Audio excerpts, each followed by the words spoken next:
আগের দিন রাতে ঝড় এসে আমার বাড়ির কি অবস্থা করে গেছে দেখো। আমাদের গ্রামের দিকে রাতে ঝড় হলে সকালে কিন্তু আমাদের কাজের চাপটা অনেকটাই থাকে। ভিতর ঘর উঠান চারিপাশটা ধুলোবালিতে ভরে যায় আর সেগুলোই পরিষ্কার করতে অনেকটা সময় লেগে যায়। সো হ্যালো এভরিওয়ান, আমি নন্দিনী, আমার আরো একটি ব্লগে তোমাদের ওয়েলকাম। ঝড়ের কারণে উঠানের অবস্থা তো অনেকটাই খারাপ, তার সাথে সাথে আমার ঠাকুর ঘরের অবস্থা লন্ডভন্ড হয়ে গেছে। বাড়ির সমস্ত কাজ গুছিয়ে এখন আমি ঠাকুর ঘরটা পরিষ্কার করছিলাম। বাতাসের জন্য চারিদিক পাতাতে ভরে গেছে। চারিপাশটা যেহেতু ঠিকভাবে ঘেরা নেই, নর্মালি চাঁচের বেড়া দেওয়া আছে, তাই এত সহজ এই ধুলো বালি পাতা এগুলো ঢুকতে পেরেছে। কিন্তু সিজনটাই এমন, বিকেল হলেই বৃষ্টি শুরু হয়ে যাবে আর আমার ঘর দোরের হবে এই অবস্থা। এখন আমার বেটুর জামা প্যান্ট যেগুলো এদিক ওদিক ছড়িয়ে ছিটিয়ে ছিল সেগুলো ভালো করে পাট করে ওর একটা বাক্স আছে সেখানেই গুছিয়ে রেখে দিচ্ছি। ঠাকুর ঘরটা গুছিয়ে পুজো করতে আমার প্রায় 1 ঘন্টা সময় লেগেছিল। তারপর আমি আজকে অনেকটাই দেরি করে উঠেছিলাম, যার জন্য ঘরের সমস্ত কাজ করে ঘর দোর পরিষ্কার করে বাসি কাজ করে পুজো করতে আমার প্রায় 11টা বেজে যায়। এত লেট কিন্তু আমার কোনোদিন হয় না। রাতে এত জোরালো ঝড় বৃষ্টি হয়েছিল যার জন্য ভয় পেয়েছিলাম এবং ঠিকঠাক ভাবে ঘুম হয়নি। বৃষ্টি কমতে ভোর রাতে ঘুমিয়েছি, তার জন্য সকালে ঘুম থেকে উঠতে অনেকটাই দেরি হয়ে যায়। জ্যোৎস্না মাহাতো বলেছে, দিদিভাই কিভাবে তুমি ভয়েস এডিট করো একটু বলে দাও। দেখো, এইটুকু ভিডিওর মধ্যে তো এত কিছু বলা সম্ভব নয়, তবে তোমরা যদি চাও তাহলে আমি তোমাদের সাথে আলাদা করে একটা ভিডিও শেয়ার করবো। এরকম কিন্তু আমার অনেক কমেন্ট আছে আমি কিভাবে ভিডিও ক্লিপগুলো এডিট করি, কিভাবে ভয়েস এডিট করি। যারা একদমই নতুন তাদের জন্য খুব তাড়াতাড়ি এই ভিডিও এডিট সম্পর্কে একটা ভিডিও আনবো।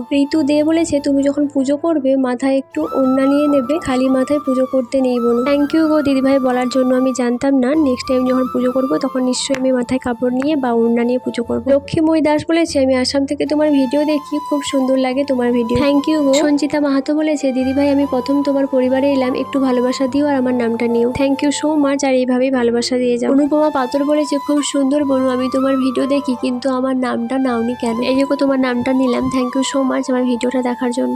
মাধুরী দেবনাথ বলেছে, মুখে কি ইউজ করলে বনু? আমি মুখে ক্রিম বলতে সেরকম কিছু ইউজ করি না, আমি একটা পন্ডস জেল ইউজ করি। তো চলো আজকের মতো আসি, ফিরছি নতুন একটা ভিডিওর সাথে।